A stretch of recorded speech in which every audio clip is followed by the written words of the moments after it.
گدھے کو بولنا سکھا دو۔ ایک مالدار آدمی تھا جو بے حد بخیل تھا، بخیل کہتے ہیں کنجوس کو۔ اسے ایک مرتبہ مذاق کی سوجھی تو شہر میں یہ اعلان کر دیا کہ جو کوئی گدھے کو بولنا سکھا دے اس کو 20,000 روپے انعام دیں گے۔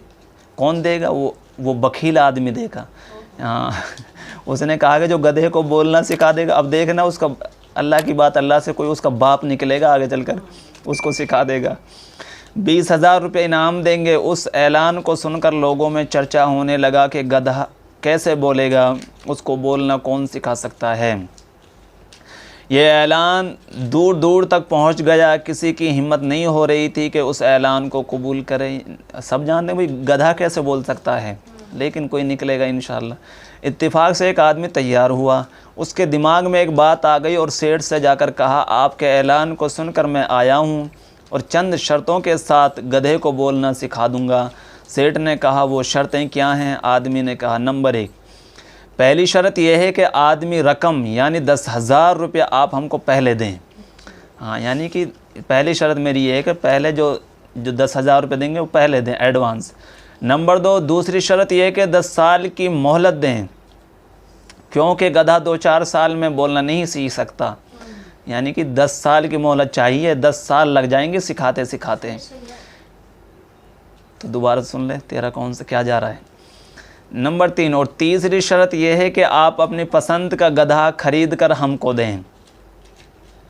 تینوں شرطیں سیٹھ نے منظور کر لی اور اس آدمی کو 10,000 روپے نقد اور ایک گدھا خرید کر دے دیا، ساتھ ہی 10 سال کی مہلت بھی دے دی۔ یہ آدمی جب گدھا لے کر چلا تو لوگوں کو تعجب ہونے لگا اور اس سے پوچھنے لگے کہ آپ اسے بولنا کیسے سکھائیں گے؟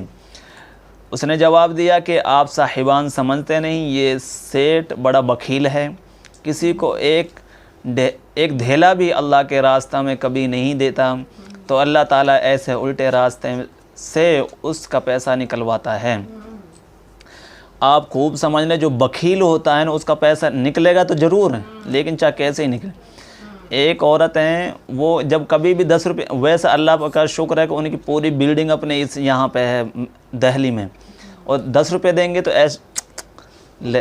یہ تم 10 روپے سے کہیں تم جا رہے ہو، نہیں تم مت جاؤ، پھر چومیں گے 3 بار، پھر دیں گے، پھر بولیں گے تم جا رہے ہو۔ تو ایسے کنجوس لوگ، اتنے بخیل لوگ یہاں پہ رہتے ہیں۔ کسی کو ایک دھیلا بھی اللہ کے راستے میں کبھی نہیں دیتا، تو اللہ تعالیٰ ایسے الٹے راستے سے اس کا پیسہ نکلواتا ہے۔ میں اس 10,000 روپے میں سے آدھی رقم اللہ تعالیٰ کے نام پر غریبوں کو تقسیم کر دوں گا اور آدھی رقم کا سامان خرید کر گدھے کے اوپر لاد کر تجارت کرتا رہوں گا۔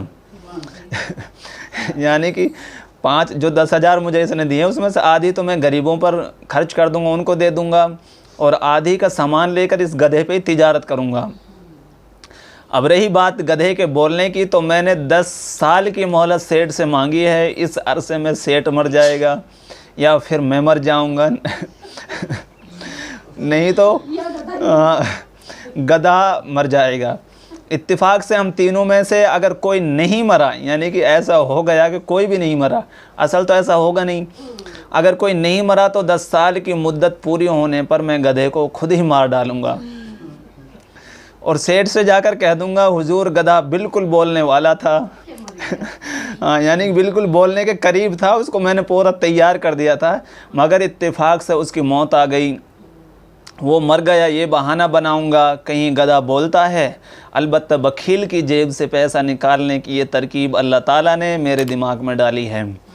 جو لوگ اپنے مالوں کو اللہ تعالیٰ کے راستے میں خرچ نہیں کرتے، غربا و مساکین کو نہیں دیتے، اللہ تعالیٰ ان کے دماغوں میں ایسی ہی الٹی سیدھی باتیں ڈال کر ان کے مالوں کو نکلواتا ہے۔ بند کرو۔